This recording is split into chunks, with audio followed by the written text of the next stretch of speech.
Hello and welcome you in English for let's learn English. दोस्तों कैसे हैं आप? आशा करता हूं सब कुछ अच्छा हो और आप स्वस्थ हो। दोस्तों प्रीवियस सेशन आपको कैसा लगा जरूर बताएं, और अगर कुछ समझ में नहीं आया तो प्लीज मुझसे कॉल करके पूछें, मैं आपको बताऊंगा। जब तक समझ में नहीं आएगा तब तक बताऊंगा, ठीक है। आज का जो लेक्चर है और हमारा जो टॉपिक है वो टॉपिक है कैसे हम 36 लाइन्स को 36 लाइन्स पढ़कर एसएससी सीजीएल सिर्फ 3 मंथ के अंदर क्रैक कर सकते हैं। वो आइए मैं आपको मिड ऑफ द वीडियो बताऊंगा कि 36 लाइन्स कौन सी हैं जिन्हें करने के बाद आपको कोई भी कोचिंग करने की जरूरत नहीं है। यकीन मानना बिल्कुल कोई जरूरत नहीं है। तो जानने के लिए बने रहिए हमारे साथ, ठीक है। आज का जो लेक्चर है, हमारा जो लेक्चर है वो है फ्यूचर परफेक्ट टेंस अफर्मेटिव, ठीक है। फ्यूचर परफेक्ट टेंस किसे कहते हैं, फ्यूचर टेंस किसे कहते हैं आपको पता ही है, ठीक है। जो बिगिनर्स है मैं फिर बताते हूँ। मतलब जो भी कार्य भविष्य में होगा या किया जाएगा उसको हम फ्यूचर टेंस कहते हैं या भविष्य काल कहते हैं, ठीक है। आज का जो टॉपिक है हमारा वो फ्यूचर टेंस का थर्ड पार्ट है, फ्यूचर परफेक्ट टेंस, ठीक है। फ्यूचर परफेक्ट टेंस की पहचान क्या है, सिंपली समझ लीजिए अच्छे से याद करने के लिए।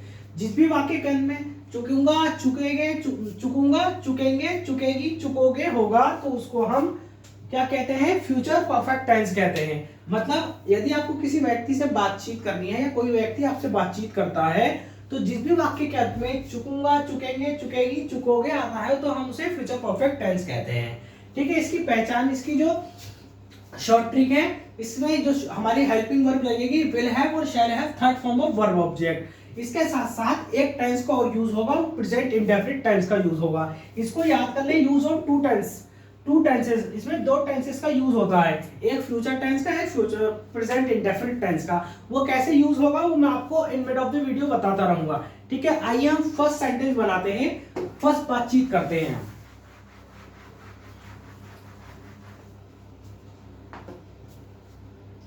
फर्स्ट, मैं दोपहर से पहले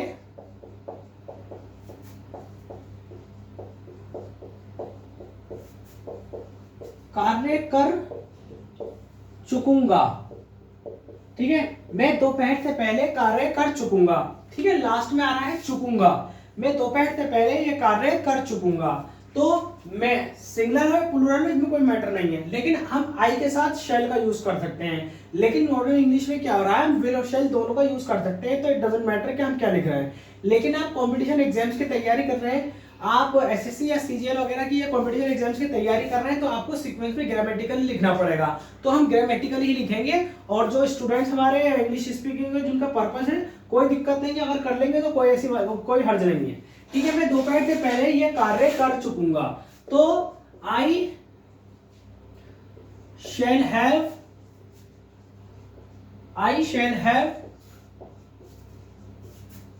डन द वर्क, दोपहर से पहले बिफोर नून, मैं दोपहर से पहले ये कार्य कर चुकूंगा या कर लूंगा। मैं दोपहर से पहले ये कार्य कर लूंगा। I shall have done the work before noon, ठीक है। देखिए आखिर में चुकूंगा आ रहा है, इसलिए हम क्या लिखेंगे, I shall have done the work before noon. Next, इसको रफ कर रहा हूं मैं, आप इसका स्क्रीनशॉट ले लीजिए, जहां नोट करना है उसे नोट कर लीजिए। अब इसमें आपको कंफ्यूजन होगा कि सर ने प्रेजेंट डेफिनेट टेंस तो कराया नहीं, कराऊंगा, डोंट वरी कराऊंगा। वो जो सेंटेंस आएंगे तो उसको इसके हिसाब से समझाऊंगा, सीक्वेंस में समझाऊंगा। टू, तुम दोपहर तक दिल्ली पहुंच चुकोगे, तुम दोपहर तक दिल्ली पहुंच चुकोगे। तो you will have, helping verb क्या हमारी, will have reached, you will have third form लगा लिया हमें, वर्ब जो कार्य हमारा पहुंचना हमारा वर्ब है। तो you will have reached Delhi by the noon या बाय नून, ठीक है। आप दोपहर तक दिल्ली पहुंच चुके हैं, तो बाय द नून मत लिखो, आप कंफ्यूजन होगा भी, तो बाय लिख दो। You will have reach Delhi by noon, आप दोपहर तक दिल्ली पहुंच चुकोगे।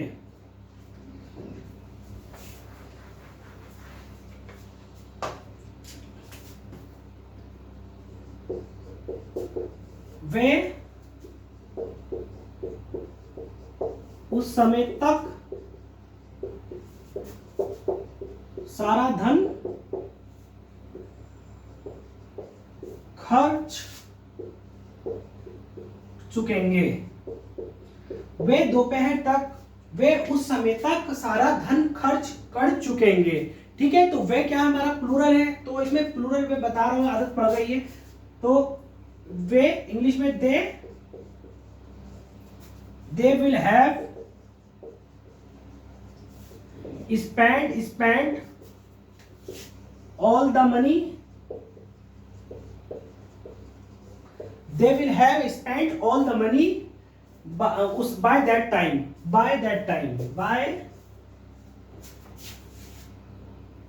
पता नहीं दिख रहा होगा नहीं दिख रहा होगा, लेकिन ऊपर लिख लीजिए आप इसे, इधर छोड़िए, यहां लिखिए।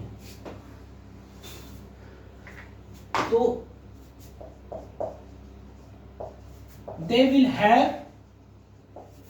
spent all the money, they will have spent all the money by that time। ठीक है, बाय दैट टाइम को हिंदी में कहते हैं उस समय तक। अपनी वोकैबुलरी में इसको नोट कर लीजिए, बाय दैट टाइम, उस समय तक।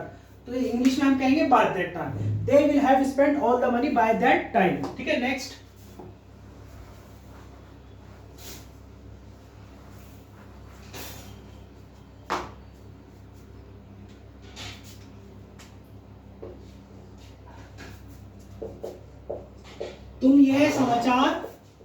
तुम ये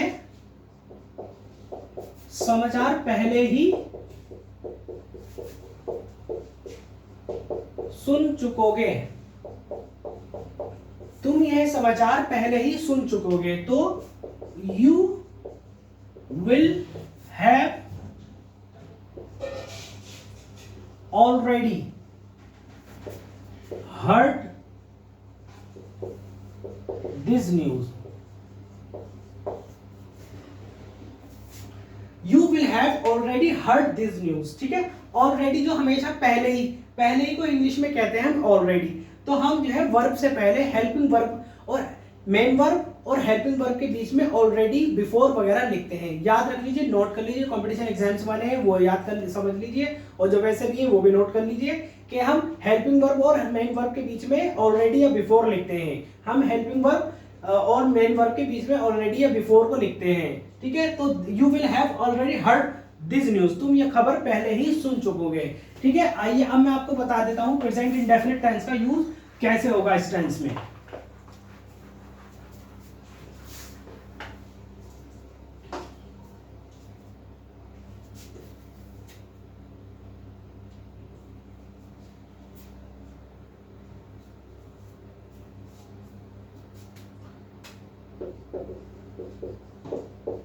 तुम्हारे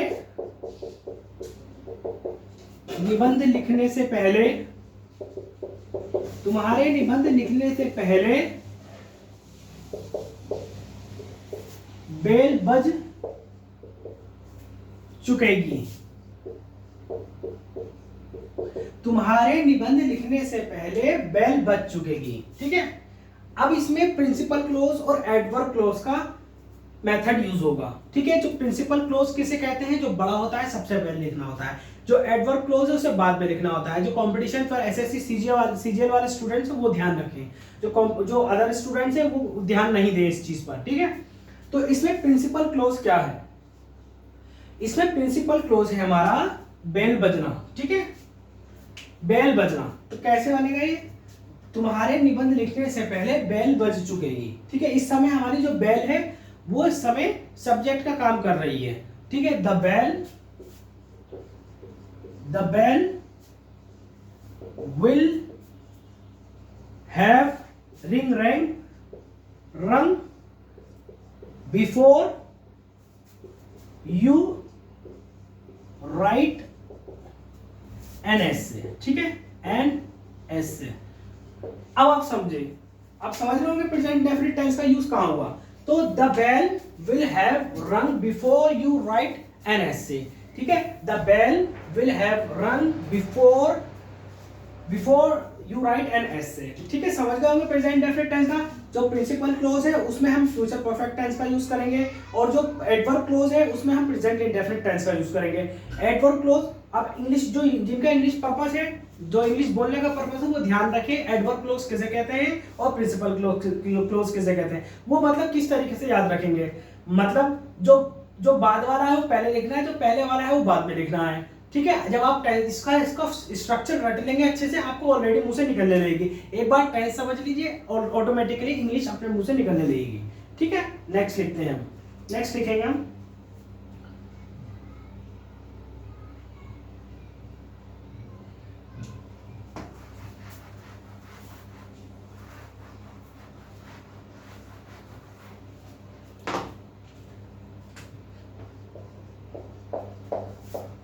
समय समाप्त होने से पहले, समाप्त होने से पहले तुम सारे प्रश्न हल कर चुकोगे। ठीक है, तुम समय समाप्त होने से पहले तुम सारे प्रश्न हल कर चुके होगे। जो सीक्रेट है 36 लाइंस का वो यही है दोस्तों। जो एसएससी सीजीएल वाले स्टूडेंट्स है ना, एक बार टेंसेस और एक्टिव पैसिव कर लो, अपने आप कर लो, और डायरेक्ट इनडायरेक्ट कर लो। कोई जरूरत नहीं किसी कोचिंग को ज्वाइन करने के लिए, मैं आपको सारा कंटेंट दूंगा। रही बात सिनोनिम्स और एंटोनिम्स की, वो भी मैं करा दूंगा। ठीक है, डिग्रीज, कंपैरिजन, सारी ग्रामर, जितनी भी ग्रामर है कंप्लीट मैं आपको करा दूंगा। आप मुझसे फोन पे पर्सनली भी पूछ सकते हैं, आगे के टॉपिक भी पूछ सकते हैं जो इसमें अभी कवर नहीं हो रहा है लेक्चर्स में। जो भी कवर नहीं चाहे वो डिग्रीज ऑफ कंपैरिजन हो, या फिर डायरेक्ट इनडायरेक्ट हो, एक्टिव पैसिव हो, अभी नहीं चल रहे हैं तब भी आप मुझसे पूछ सकते हैं, मैं आपको बताऊंगा। ठीक है, 36 आपको ये लाइनें याद करनी है, प्रेजेंट डेफिनेट उसकी टेंसेस की, और उसके बाद ग्रामर आपके लिए कुछ नहीं है। ठीक है, आप अच्छे से टेंसेस कर लें, उसके बाद देखना आपको किसी कोचिंग की जरूरत है, और उसके बाद भी पढ़ती है तो आपका फॉल्ट है, आपको समझ में नहीं आ रहा। लेकिन आप टेंसेस कर लें, उसके बाद किसी की जरूरत नहीं है आपको कोचिंग ज्वाइन करने की, किसी को अपने आप को ठगवाने की। ठीक है, समय समाप्त होने से पहले तुम सारे प्रश्न हल कर चुके होगे। तो समय समाप्त, इसमें प्रिंसिपल क्लोज क्या है, तुम सारे प्रश्न हल कर चुके होगे। तो हमारे प्रिंसिपल क्लोज है you will have solved all the problems, sorry questions, you will have solved all the questions before over the time। before over भी लिख सकते हैं, before over the time, या टाइम ओवर भी लिख सकते हैं, बिफोर टाइम ओवर। ठीक है, या आप ऐसे भी ऐसा लिखेंगे ज्यादा सिंपल है, you will have solved all the questions before over the time, before over the time, या आप ऐसे भी लिख दो बिफोर टाइम ओवर। तो टाइम ओवर भी लिख लो, आप टाइम ओवर भी लिख लो, बिफोर टाइम ओवर।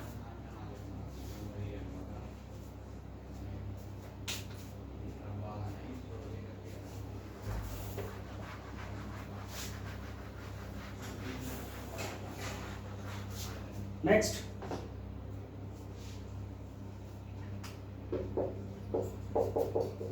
बारिश शुरू होने से पहले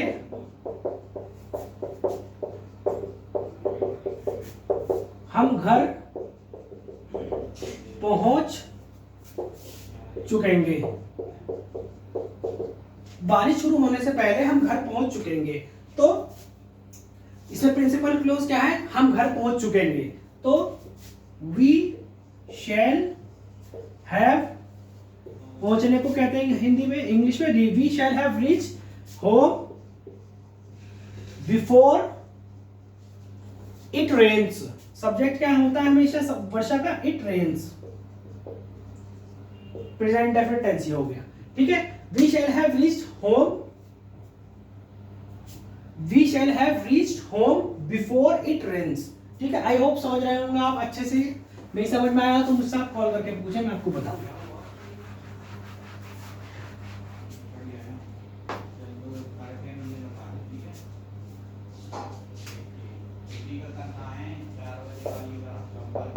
जब तुम स्टेशन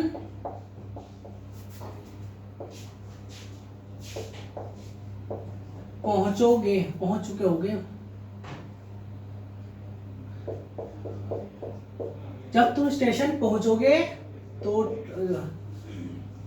ट्रेन छूट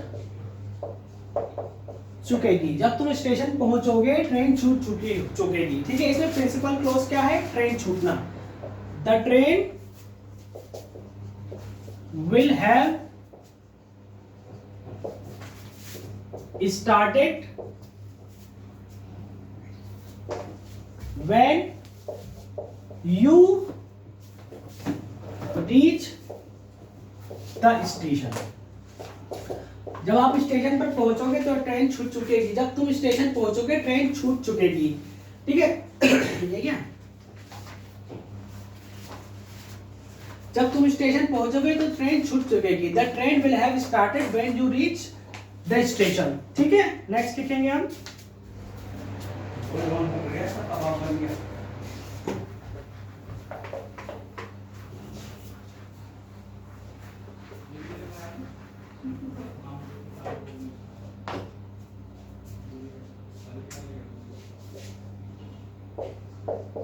महेश 28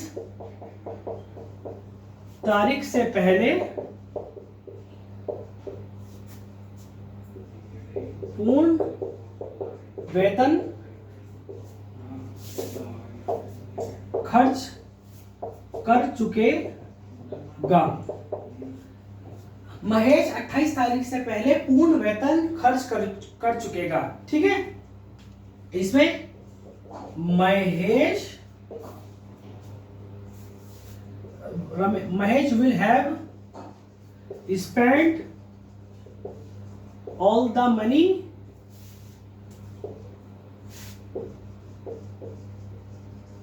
before 28 of date, या 28 लिख दो आप, 28 लिख दो या 20 of date लिख दो। ठीक है, बिफोर 28।